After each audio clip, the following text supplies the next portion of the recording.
Assalamu alaikum everyone. Today we are going to discuss about the term writ. First of all, I would like to tell you that in this video I will cover the general meaning of writ, the sections that are relevant with the term writ in the Constitution of Pakistan. I would also tell you that about the major types of writs and their respective case laws. So let's start our video. General meaning of term writ. A formal order in writing issued under seal in the name of sovereign, government, court or other authority, commanding an officer or other person to whom it is issued to do or refrain from doing something act specified therein. इसका मतलब ये है कि writ एक इस तरह का formal order होता है राइटिंग की फॉर्म के अंदर जो कि किसी भी सॉवरेन सॉवरेन यानी कि अथॉरिटी किसी भी गवर्नमेंट की तरफ से या कोर्ट की तरफ से, जनरली हम इसे रिलेट करते हैं कोर्ट ऑर्डर्स के साथ।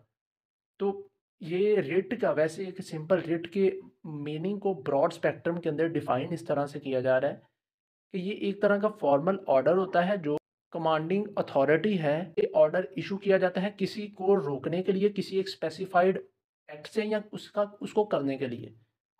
So, in Pakistani Constitution of 1973, Article 199 and 184 3 of it deals with the jurisdictions of the High Court as well as Supreme Court as well as the writ procedures. Now, as far as the types of writs is concerned, so there are five major types of writs. First one is the habeas corpus, second is the mandamus, third is the prohibition, four is the certiorari, and five is the quo warranto. Now I am going to tell you all the five major types of writs one by one in detail. First one is the habeas corpus. Habeas corpus means you may have the body. A person when arrested can move the court for the issue of habeas corpus. It is an order by a court to the detaining authority to produce the arrested person before it so that it may examine whether the person has been detained lawfully or otherwise. If the person is convinced that the person is illegally detained, it can issue orders from his release. Habeas corpus deal करती है unlawful detaining of the person, यानी कि किसी भी इंसान को unlawfully हिरासत के अंदर रखना और उसके जिसने रखा हो उसके पास कोई लॉफुल ऑर्डर्स या कमांड या कोई भी उसका वारंट ना हो उसके पास मौजूद।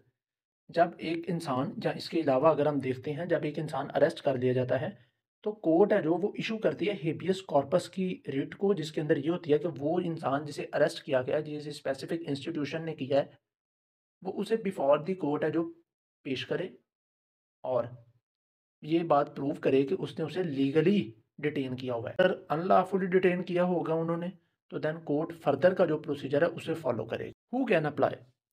अब रिट का क्वेश्चन ये बनता है कि अगर किसी को अनलॉफुली डिटेन किया हुआ है तो कौन इंसान है जो जो कि अप्लाई करेगा writ for that specific person.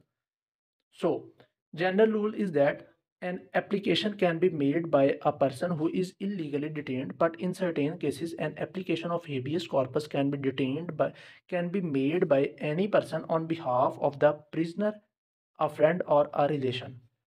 वो इंसान जनरल रूल तो ये है कि खुद हेबियस कॉर्पस की जो रिट है उसे फाइल करे, लेकिन अगर ऐसा नहीं होता तो कोई भी इंसान उसके बिहाफ पे कर सकता है। देन एक और केस लॉ है जिसके अंदर PS ताशिफ Swami versus state of Tamil Nadu का 1974 का ये केस है, जिसके अंदर के सुप्रीम कोर्ट ने मीनिंग ऑफ रिट को एक बहुत अच्छे वे के अंदर इलेबोरेट किया, जिसके अंदर फर्स्ट पॉइंट ये था कि court can ask the cause of detention of the detained person. Court वजह पूछ सकती है कि उसे क्यों आपने डिटेन किया हुआ है।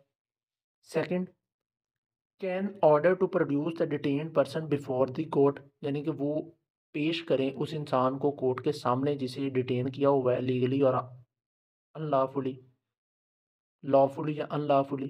Third, if the detained person is illegally detained the court will order that he be released. अगर कोर्ट जब बिफोर द कोर्ट उसे पेश कर दिया है और ये बात प्रूव हो गई है तो देन कोर्ट के पास ये राइट है कि वो उसे रिलीज़ कर सकता है अगर उसे अनलॉफुली उन्होंने डिटेन किया हुआ है तो। Sunil Batra versus Delhi administration 1980s का एक केस है जिसके अंदर सुप्रीम कोर्ट ने हेबियस कॉर्पस के जो स्कोप है उसे एनलार्ज करते हुए जो फंडामेंटल राइट्स की अप्रोच है, अवेलेबिलिटी है, उसे प्रिजनर तक इंश्योर किया था। Second one is the writ of mandamus. Mandamus is a Latin word which means we command. Mandamus is an order from superior court to the lower court or tribunal or public authority to perform an act which falls within its duty. ये एक इस तरह का order होता है जो कि एक सुपीरियर कोर्ट की तरफ से आता है किसी लोअर कोर्ट या कचहरी की तरफ या किसी पब्लिक अथॉरिटी की तरफ, जिसके अंदर इस बात को इंश्योर किया जाता है कि वो स्पेसिफिक काम जो उसे करने का कहा जाता है जो उसकी अथॉरिटी के और उसकी ड्यूटी के अंदर आता है उसके ऊपर उसे ऑर्डर दिया जाता है। Simply it is a writ issue to the a public official to do a thing which is a part of his official duty but which he has failed to do so far. This writ cannot be claimed as a matter of right. It is the discretionary power of a court to issue such writs. जैसा कि मैंने अभी ऊपर बताया कि ये किसी खास इंसान को उसकी जॉब करने के ऊपर ड्यूटी करने के ऊपर मदऊ किया जाता है, इंसिस्ट किया जाता है थ्रू ऑर्डर्स कि वो अपना काम को अच्छे तरीके के साथ करे। और ये रिट है जो वो एक मैटर ऑफ राइट की तरह इसे क्लेम नहीं किया जाता, जबकि ये discretionary powers of the court होता है कि वो ख्वाह इसे करवा ले या ना करवाए। It depends on the discretion of the court. इसके अंदर हमारे पास केस लॉ आ जाता है। शोब्रीत Jain versus state of Haryana का एक 1977 का एक केस है जिसके अंदर पॉइंट ये है कि requirement of mandamus writ are described in the case according to it following conditions for issue of the mandamus are required to be fulfilled. Existence of a legal right. Such legal right shall be enforced by court. The enforcement of such right imposes the responsibility of performing of any duty over any person, public authority, corporation or government. Such duty is of public nature. ये जो discretionary power of the court जैसे कि मैंने अभी आगे बताया है, तो ये जो ऑर्डर दिया जाएगा ये इस नेचर के अंदर ही दिया जाएगा कि वो इंसान है जो उसके पहले कोई लीगल राइट की एग्जिस्टेंस ज़रूरी है। फर्दर कि ये जो राइट होगा वो basically such duties of public nature, वो जो ड्यूटी जिसके ऊपर उसे एक जॉब करने के लिए कहा जाएगा रेट के अंदर वो पब्लिक नेचर के होने चाहिए, ना कि स्पेसिफिक और इंडिविजुअली और पर्सनल नेचर के काम उनसे लिए जाए थ्रू दिस रेट। ऐसा नहीं है। This would be consist of large public interest. The third one is the prohibition. Prohibition जैसे कि नाम से ही जाहिर है कि इसके अंदर किसी चीज़ को रोकने के बारे में ऑर्डर्स होंगे, प्रोहिबिट करने के बारे में। Prohibition is a writ issued by the high court और the supreme court to the local court to prevent them from the proceedings with a case which does not fall under its jurisdiction. Writ of prohibition means forbid or to stop or it is popularly known as stay orders. जैसा कि हम देखते हैं कि अक्सर हमने ये एक टर्मिनोलॉजी को सुना है कि स्टे आ गया फलानी चीज़ का, तो बेसिकली कोर्ट की तरफ से इंजंक्शंस दे ली जाती हैं। इंजंक्शन स्टे ऑर्डर्स का एक दूसरा नाम है जो कि लीगल टर्मिनोलॉजी के अंदर यूज़ किया जाता है। इसके अंदर किसी चीज़ को रोकने का फॉरबिड करने के ऑर्डर्स होते हैं। This writ is issued when a lower court और a body tries to transgress the limits और पावर वेस्टेड इनटू इट। ये रिट है जो ये किसी लोअर कोर्ट को रोकती है या किसी छोटा जो जुरिस्डिक्शन का इंस्टीट्यूशन है उसे रोकती है कि वो अपनी पावर्स को अपने लिमिटेड स्कोप के अंदर ही एक्सरसाइज करे, ना कि बियॉन्ड द लिमिट चला जाए। It is a writ issued by a superior court to lower court or tribunal forbidding it to perform an act outside its jurisdiction after the issue of this writ proceedings in this lower court etc. come to stop.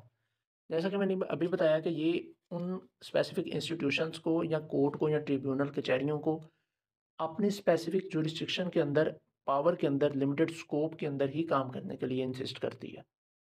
इसके अंदर एक case law है जिसके अंदर Govind Menon versus union of India का 1967 का एक case law था जिसके अंदर it was held that the prohibition writ may be issued under the following conditions where there is excess of jurisdiction and where there is absence of jurisdiction. जिस जगह पे बहुत ज़्यादा यूज़ किया जाएगा अपनी पावर्स का एक उस जगह पे ये रिट को यूज़ किया जाता है, या जिस जगह पे बिल्कुल ही नहीं बिल्कुल ही इसकी इम्प्लीमेंटेशन नहीं है तो उस जगह पे भी इसका यूज़ किया जाता है। Writ of certiorari. Certiorari literally जैसा कि मीनिंग से ही जाफिर है कि ये किसी सर्टिफिकेट की बात हो रही है, सर्टिफिकेशन की बात हो रही है। सर्श्योराई मीन्स टू बी सर्टिफाइड। इसके अंदर सुप्रीम कोर्ट है जो वो ऑर्डर्स देती है किसी भी लोअर कोर्ट को या ट्रिब्यूनल को या स्पेसिफिक इंस्टीट्यूशन को कि वो स्पेसिफिक पर्सन का जो काम है जो भी उसका प्रॉब्लम है उसे रेफर करती है to the specific lower court और any other superior authority for proper consultation, कि वो उस इंसान का काम जो किसी स्पेसिफिक इंस्टीट्यूशन है जो लोअर कोर्ट है फेडरल शरीयत कोर्ट है, हाई कोर्ट है, जिस प्रोविंस की स्पेसिफिक कोर्ट है या जिस भी प्रोविंस की स्पेसिफिक अथॉरिटी है, वो प्रॉपर कॉन्स्टिट्यूशन को मद्देनज़र रखते हुए वो स्पेसिफिक जो प्रॉब्लम है, मैटर है, उसे सॉल्व करे। State of UP versus Mohammad Noor का एक केस था 1958 के अंदर, जिसके अंदर सुप्रीम कोर्ट ने यह कहा था कि सर्चुराई या जो सर्चुराई की जो रिट है वो मेनली इशू की जाती है कि अगर कोई mistake related to the jurisdiction of the subordinate court या कोई जुडिशल बॉडी से हो गई है तो उसको प्रॉपर तरीके के साथ ठीक किया जा सके। जो सर्चुराई है ये एरर ऑफ लॉ को करेक्ट करने के लिए की जाती है, ना कि एरर ऑफ फैक्ट को। इसी तरह ही एक हरि विष्णु वर्सेस अहमद इसहाक का केस था 1955 का। इस जो रिट का एक और भी पर्पज़ होता है कि जुरिस्डिक्शन है जो या कोई जजमेंट है उसके अंदर कोई फॉल्ट आ गया या कोई मिस्टेक हो गई या किसी लोअर कोर्ट से, तो उसकी करेक्शन के लिए भी ये रिट है जो वो फाइल की जाती है, जिसके अंदर जैसे कि इस केस लॉ के अंदर भी क्लियरली ये बात मेंशन थी कि एरर ऑफ लॉ था apparent on the face of record, यानी कि क्लियरली मेंशन था रिकॉर्ड्स के ऊपर कि एरर ऑफ लॉ है जो वो एक गलत तरीके के साथ किसी सेक्शन की या क्लॉज की इंटरप्रिटेशन की गई है या वो लिखा हुआ है, तो इसलिए उसे फिर बाद में ठीक कर दिया गया था। Next one is the quo warranto by what authority? Writ of quo warranto. The word quo warranto literally means authority one is holding the public office.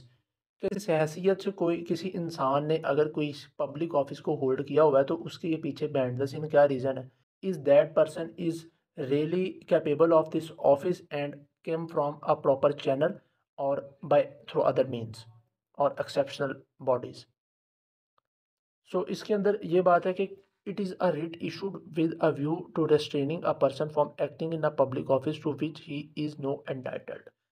जैसा कि हम देखते हैं कि हमारे कचहरियों के अंदर ये बहुत बात हमें देखने को मिलती है, बल्कि अक्सर तमाम इंस्टीट्यूशंस के अंदर ही हम देखें मेजरली, तो ये बात है कि काम किसी का होता है और आगे मुलाजमीन को रखवाया होता है और उनसे काम कोई और इंसान ले रहा होता है, जो कि सरकारी रिकॉर्ड्स के साथ एक बहुत बड़ा ज़्यादती का है कि एक आम इंसान का रिकॉर्ड है जो वो किसी के भी हाथ में होता है और वो इंसान है जो वो उस काम को करने के लीगली बाउंड नहीं होते, वो लीगली उनकी ड्यूटी नहीं होती है कि एक आम इंसान को डेली वेजेस के ऊपर वो काम उनसे लिया जाता है।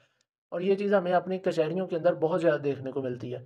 ये रीट इसी मसले को डील करती है कि bye what authority a person can hold a public office.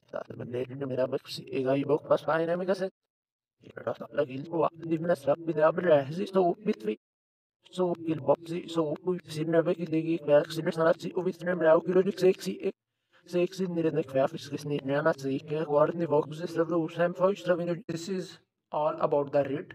If you people have any query or any question or anything which you cannot understand, you can ask it to me through comment section or our Gmail। Instagram का link या Facebook का link आपको description के अंदर मिल जाएगा, आप लोग उधर से भी हमारे से राब्ता कर सकते हैं अगर आपको किसी भी तरह का कोई प्रॉब्लम फेस आ रहा है तो hope this video will be beneficial for you.